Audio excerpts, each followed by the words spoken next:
All right, so today I want to talk about how to live in times of economic hardship, how to overcome economic hardship. And I think it's a very important thing to talk about at this time because I do really believe that these are very hard times for a lot of people, not just in Nigeria, but I know about Nigeria, but I think it's a global thing. But I know things are especially very hard in Nigeria. Maybe because I live here, it seems especially hard, but then these are very hard times in the country. Um, I do not, I do not think I've faced hard times as hard as this before in my almost 45 years of being alive. I don't think so, but that could be. My dad could think differently. My parents could think differently. They could have because they've lived longer. But then I really want to just talk about surviving economic challenges, economic hard times, which I do believe we are going through at this time. And I want us to take some time to listen to what I'm going to be saying right now because I think it's really beneficial for everyone. Even if you are going through like really prosperous times right now in your life, I think it's very important for you to listen to this because life is like a roller coaster, ups and downs. So I think everyone should listen closely to what I'm about to say. Recently I was watching a Netflix series called To Kill a Monkey by a filmmaker called Kemi Adetiba. She's a Nigerian filmmaker, and I think she's one of the best out there, to be honest with you. It's an incredible series. Incredible, well written, well acted, well produced, well directed. It's incredible. But I was watching it, and the story is so good. It's about a young man living in Nigeria with all his dreams dashed. He seems to have done everything right, but then there was no reward for anything. Went to school, came out with a first class, still can't secure a good job, has a wife, children he can't take care of, and he just seems to be down on his luck. And he he one way or the other gets into this life of crime that ends up bringing him to a place of success. And in the end, he kind of has to look back at his life and just say, which does he prefer? The troubles that come with poverty or the troubles that come with being incredibly rich? It's a great movie. It leaves you asking a lot of questions. But then what it points to is that the life of crime, a life of dishonesty, is never brings about happiness. Never. So as I watched it, I was like, this so well done. I'm not even done watching it yet. I still have a few more episodes to watch. But then I realized that any young person that watches this should be almost good enough to dissuade them from going the route of crime to success. But then the spirit told me something. He said it won't. As good as this movie is, as good as the story is, as good as the acting is, as good as the directing is, as good as the production is, they hardly drop the ball in any area of making the movie. The spirit told me it's not going to change many people. And I said, why? Why won't it change? And spirit ministered to me because they will tell themselves, na movie, na film. And what that means is they will tell themselves, this is just acting. And the spirit told me that people will never change through scripts. They will change through real life narrations, real life experiences. And that really hit me. Because what the Spirit was saying is that people really need to come out and start talking about their experiences, especially in hard financial situations like this. A lot of people are hiding their situation, are packaging. So people think it can't be so bad to go into crime. People go into crime and get away with it. They just feel like the movies have an obligation to have a moral to the story, but in reality, there's no moral. People don't get caught. This thing is just trying to make a script interesting. But what Kemi Adetiba did in writing that story is reality. But a lot of people will chalk it down to fiction. I say this because on the podcast, I try to be as open as possible with my situation. And a lot of people don't understand why I'm being open. I'm not looking for pity. I'm not looking for handouts. People need to understand this. I'm not looking for pity or handouts. I'm trying to document something for somebody to understand the reality of life and to understand that carefully curated content that you see on social media, people flexing, people living it up consistently, is not real. Challenges in life are real. A lot of people feel frustrated when they are going through a challenge because they think they are going through something odd that other people are not going through. And so I try to be as transparent as possible, even though, to be honest, my wife doesn't like me talking about my financial situation on the podcast, but I feel a spiritual obligation to do it because not enough people my age are doing it. They are covering up their challenges and their struggles, and they are packaging themselves as people without challenges and struggles. It is causing pressure on the generation that is coming after us. So I want to talk about what last week was like for me in an economically challenged environment like Nigeria at present. You see, last week I started the week Sunday with about, I think, 20,000 naira in my account. Now, for a single person, that's not bad. You understand? That's not too bad. That's cool for a single person. You can, but if you're married with kids, it can be that is alarming. You understand? It can be very alarming. So that's what we had in our house, and it was very, for me, I was very scared going into the week. I just thought, man, this is the week where the bottom falls out and everything falls through. I just thought, this is the week. I don't see how we're going to make it through this week.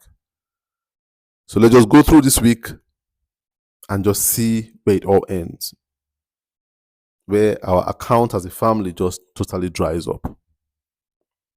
And so, you see, I went into the week with a lot of heart palpitations, but before I knew it, we got into Friday and everything, we came through the week without knowing how we're going to get through each day, but we came through the week and we are Friday. And I God, how did we get to Friday?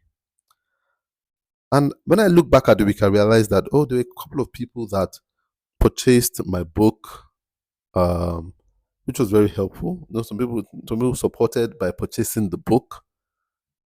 And even though the book at the moment is about 5,005, it made me realize how 5,005 is important as a trickle to help keep you going. So it was good. And I want to thank everyone that has taken time to purchase the book. And, it goes a long way. I'm very appreciative of the people. And so, we went through the week and we came to Friday and it was just true trickles. I know a lot of times me and my wife sit down and we talk about, okay, what can we do in this economically and economic challenging times, this very difficult times, and we kind of think, and get to this strategy thinking that just tires us out, because when you just think of this strategy, there's a roadblock. Think of this strategy, there's a roadblock. And the Spirit kept on ministering to me. Say, Tola, you guys are trying to change your life because you are going through hardship. You are trying to edit because you think hardship is a signal that something is going wrong. But you don't understand that you're just in a phase of a journey going somewhere. So a lot of times when we go through hardship, we're like, where have I gone wrong? Where am I not listening to God? What do I need to change? Yes, sometimes you might go through hardship and it might be a signal of you doing something wrong. But sometimes hardship is just a phase on a journey. And it's important that we understand this. So the Spirit, and that's why we must be spiritual, because it's hard to distinguish when is when or what is what kind of hardship you're going through. Is it the one that needs you to change something, or it just needs the one that needs you to stay the course? If you're not spiritual and you cannot hear from the Spirit of God within you, you'll be confused. So I thank God for the gift to hear from the Spirit of God within me. And Spirit of God to tell me, oh, you're trying to change stuff, but you don't understand you're going through. Just like somebody that is trying to work out, or I just started going to the gym, and you start to feel aches and pains, and some days just feel like if it's just painful getting out of bed, painful bending down, and you're like, am I doing something wrong with my gym routine, my workout routine? Am I lifting the weights wrong? I don't understand. That it's not wrong, it's just your muscles building. In fact, the pain is a signal that you're on the right path. The same thing with life. So you see, I went through the week with spiritual leadings. And Spirit always led me to come back and record the podcast. I'm like, this podcast, come on. Come on. Nigeria is too hard to be doing this thing. This thing is too slow. Come on. And so that was me getting back and forth with God and just looking at money and resources diminishing and just thinking, I don't think I'll survive this. I think the economy will eat me up.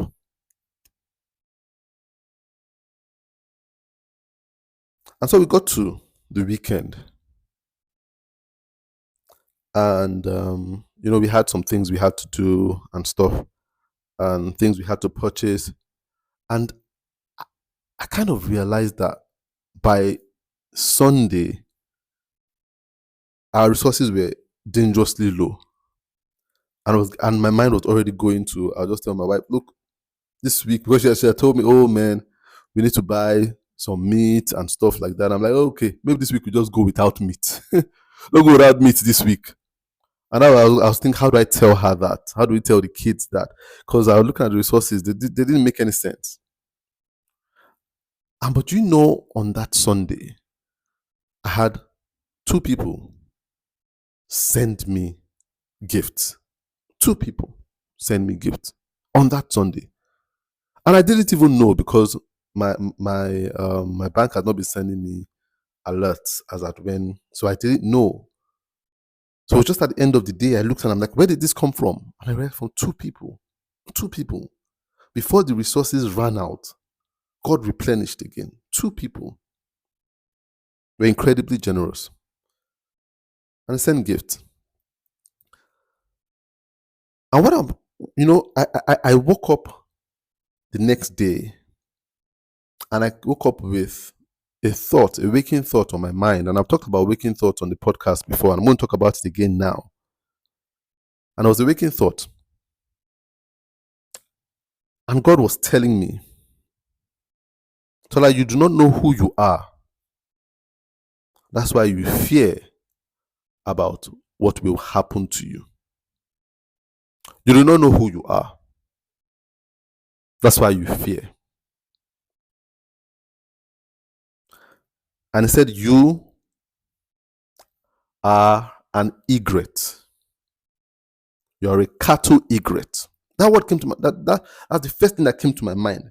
As I woke up, as I was coming into consciousness of waking up, it kept on, you don't know who you are. You're an egret. You're a cattle egret.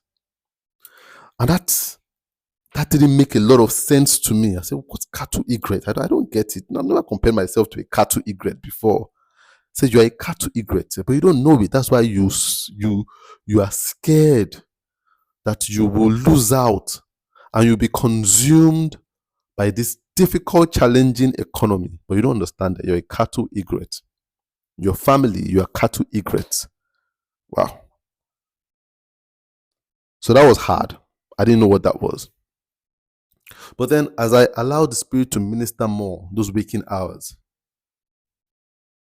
the cattle egrets are one of the safest birds in the world, and one of the safest animal in the jungle. The jungle is a very hard place, cutthroat place. Jungle, a hard place, like a hard economy. I dare to say Nigeria is like a jungle right now, survival of the fittest. Says the cattle egret is one of the safest. But nobody talks about the cattle egret. One of the safest birds. And so the Spirit ministered to me. You know, people eat chickens, right? In fact, they are one of the most consumed in the world. I've heard of people eating chicken. People eat duck. People eat turkey. People eat quail. Do you know how small a quail is? My brother-in-law was raising quails once. They're very small. And one day he prepared them for us to eat. And as I ate it, I felt guilt. Because this thing is small. I was like, what's the meat on this thing's body? If you cut off the meat on a quail's body, you still have space within your palm. And that's if you don't really have really big palm or big hands. If you strip it of all the meat, you still have space to accommodate the meat of another quail within your hand. So as I was eating it, I felt guilty. I'm like, why are we eating this very small bird? What are we getting from it? But people eat quail. They eat quail. People eat vulture. People eat ostrich. People eat eagles. People eat pigeons. People eat all manner of birds. But have you ever heard anyone eating egret before? I'm sure there is on some menu, but it's very few and far between. Egret. I've seen a lot of menus, heard of a lot of menus. I've never heard of someone saying I'm eating egret. They're hardly consumed by man. They just seem to fly under the radar, even though they are so obvious. They are white in color, brilliantly white. Some of them have some yellow feathers on them, but they are white. They have a very clean white to them, so you can see them from afar. But people don't eat them, and it's not because they don't have a lot of bone on or a lot of meat on their body. I've told you that people eat quail. If they can eat quail, there's no bird that is safe. No bird that is safe. But the egret is safe. Even if you Google the egret, you realize it has very few predators. Very few. And Spirit ministered to me, you are an egret. You need not fear of being consumed because you are an egret. This is how you survive the jungle, by being an egret. And I said, how? And Spirit ministered to me, because the egret is a helping bird. The egret is a helping bird. It survives by helping other animals. Unlike other birds that search for their way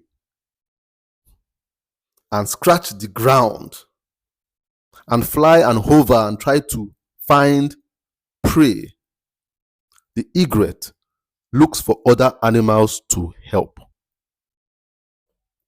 The egret is conditioned to help.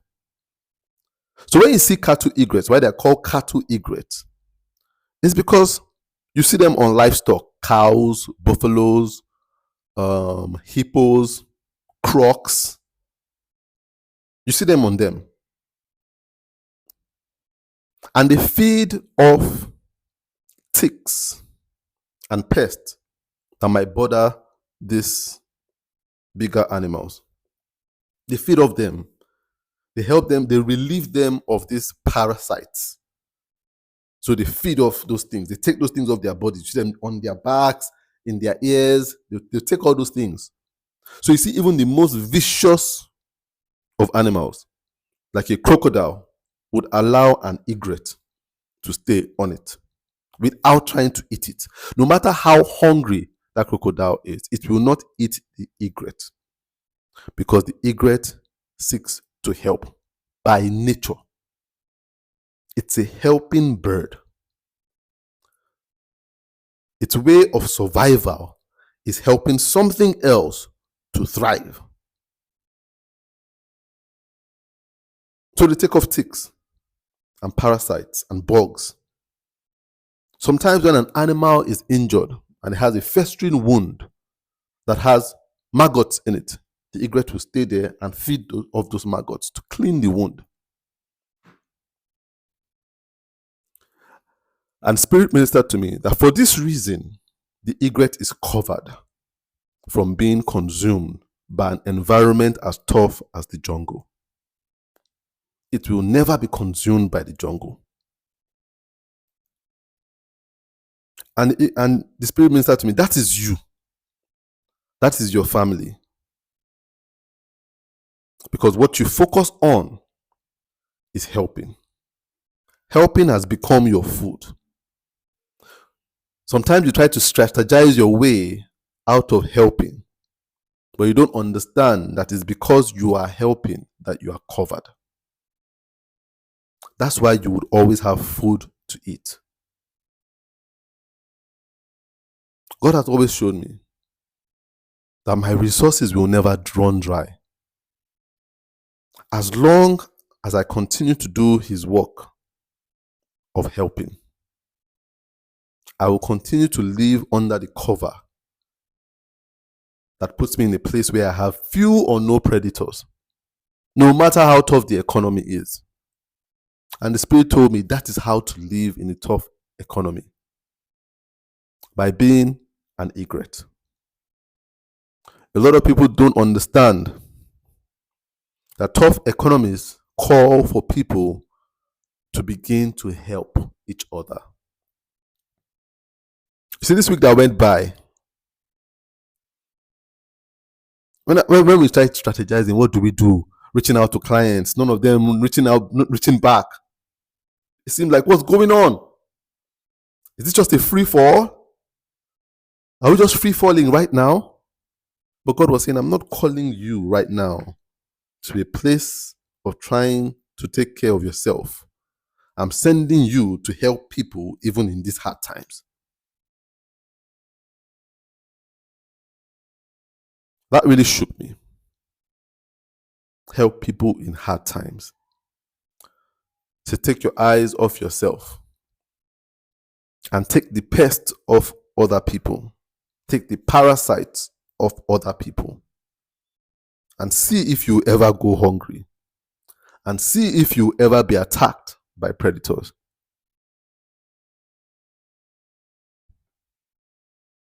To survive hard times, we must help. It's the time for us to think of how can we help. A lot of times I come here answering questions and I'm like, oh, what am I doing? People tell me, oh, thank you so much. I listened to your podcast. Thank you, thank you, thank you. God bless you. Thank you. God bless you. Thank you. And even last week I got tired. I said, God, if one more person should send me God bless you. I don't want God bless you. I don't take that when I'm going shopping.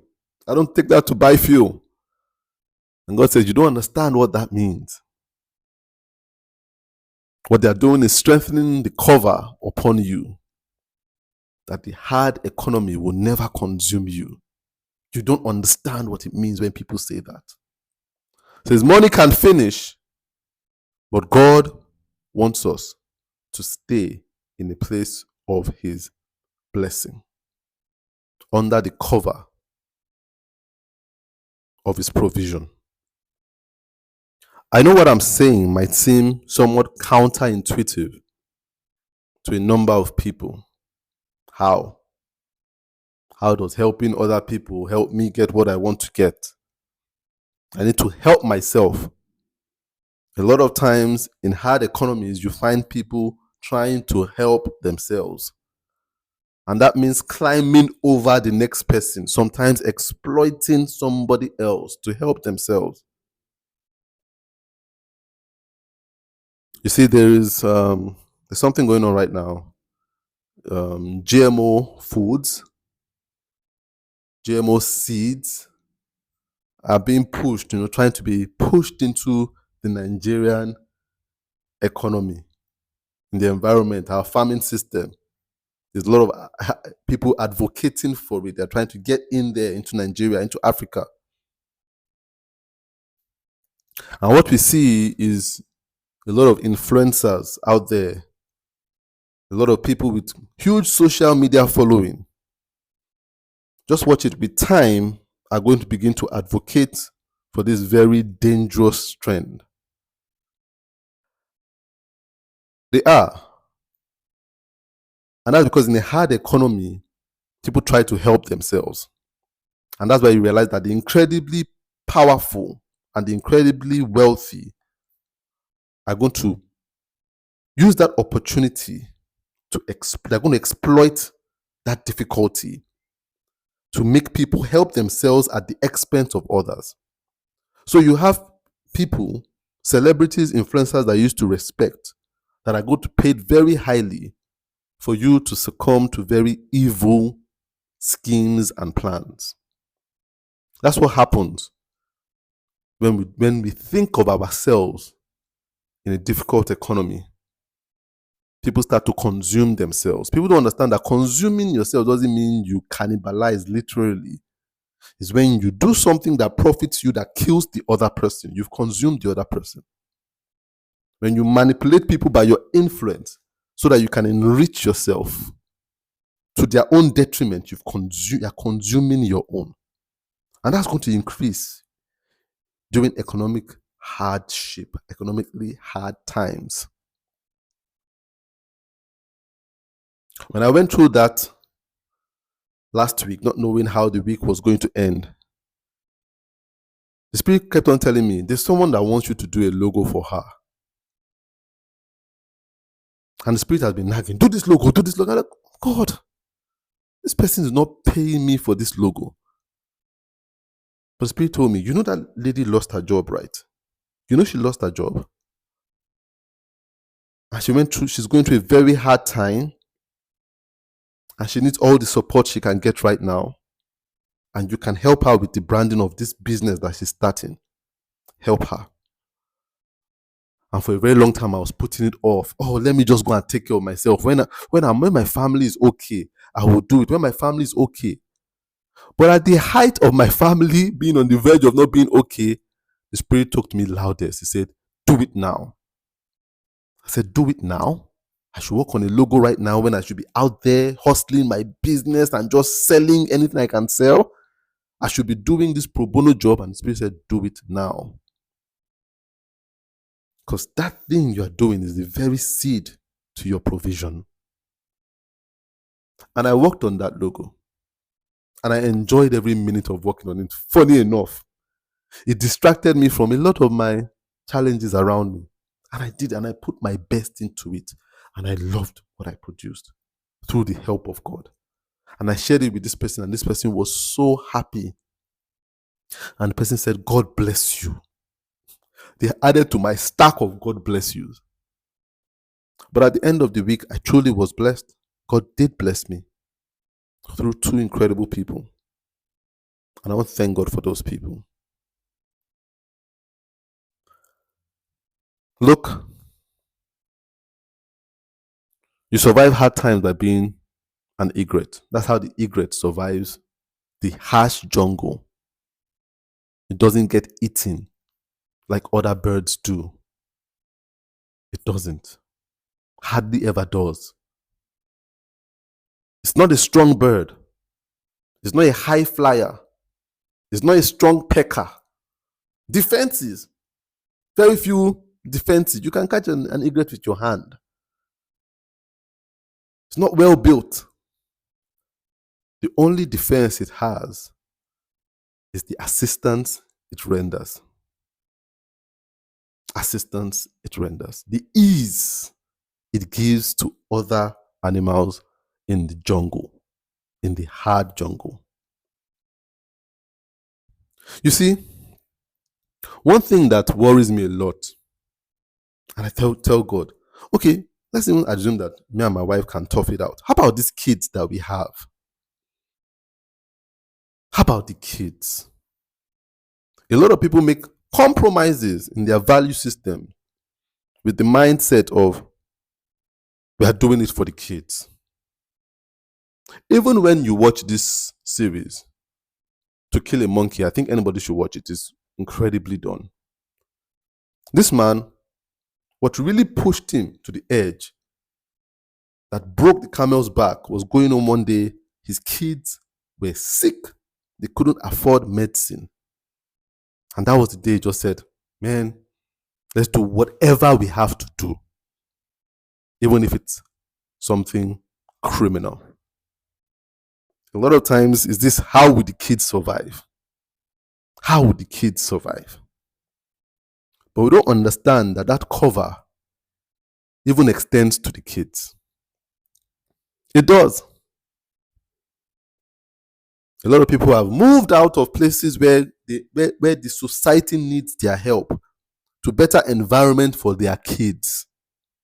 In the end, they realize that the kids still become collateral damage, living a life that they never thought that their kids would live, with warped sexual orientations, warped value systems, just warped. And they're like, but we left Nigeria for the kids. But are you sure the kids are better than they would have turned out in Nigeria? Because this one, kids, we don't even know what they are right now. We don't know the kind of humans we are raising.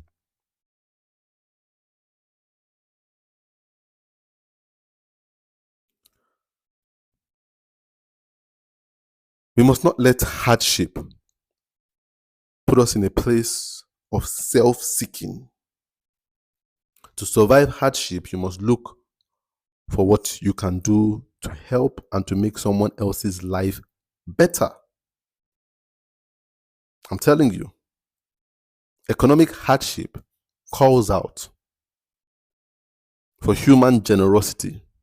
It's counterintuitive, but that's how it works. You see, lastly, the Spirit ministered to me about my children.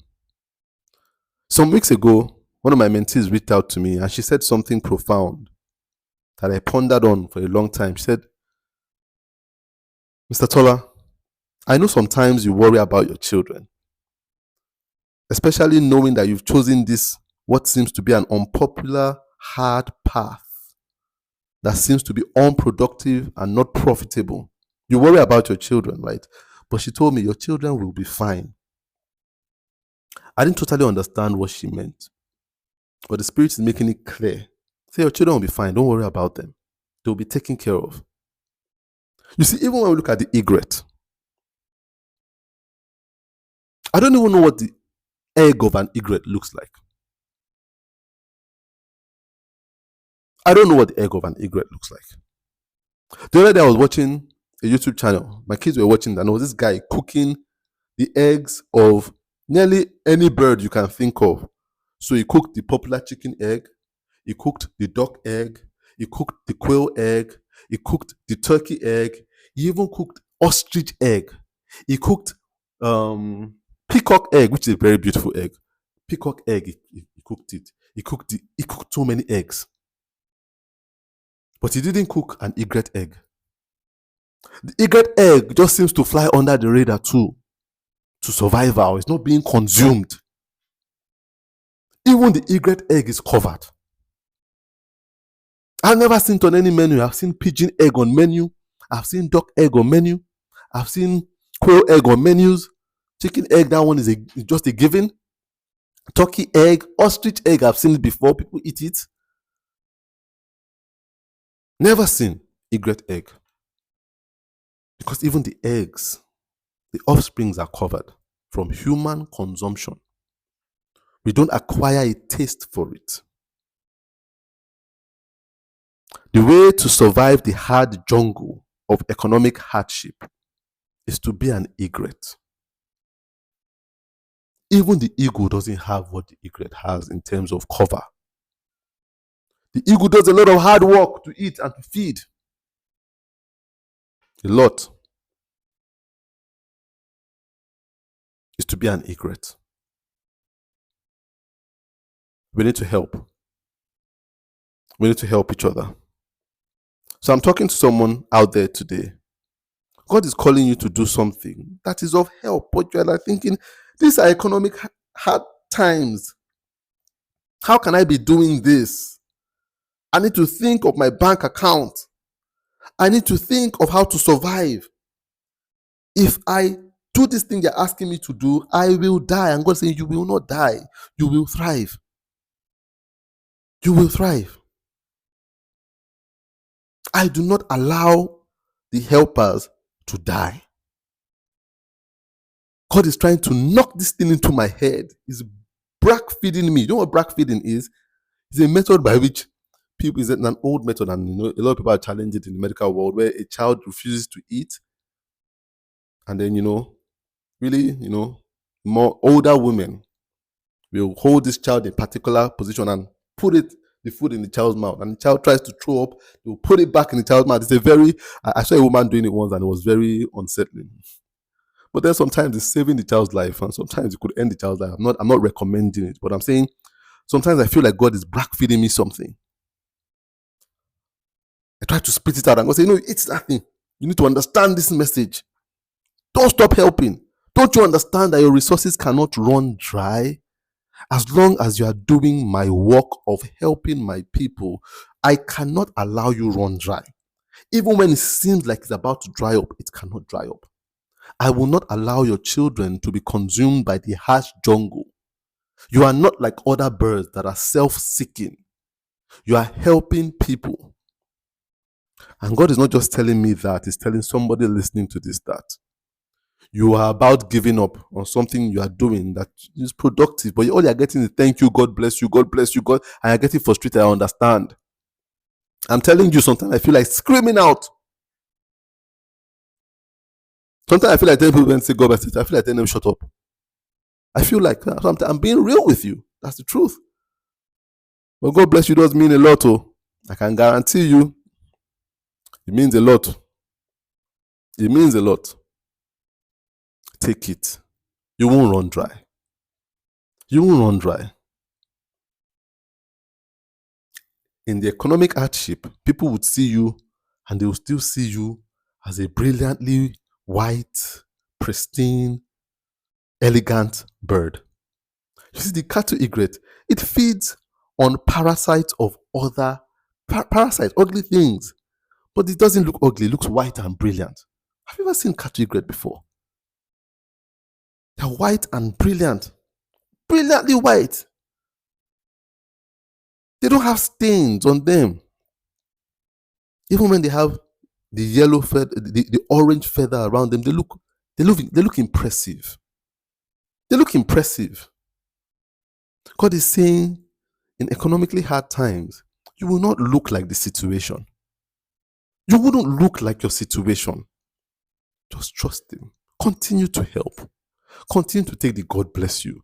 Continue to say the thank you. Continue to take the thank yous. Continue. Continue. And God will be faithful. I've been totally encouraged by the proof of God's presence in my life and in the life of my family. And I want to encourage someone out there today listening that God is sending you on that mission to help, even though it seems foolish, counterintuitive, in a hard economy where you should be looking out for yourself. God is saying, continue to serve and see how I continue to cover you. My name is Tola T.A. Alabi. And this is the TA podcast.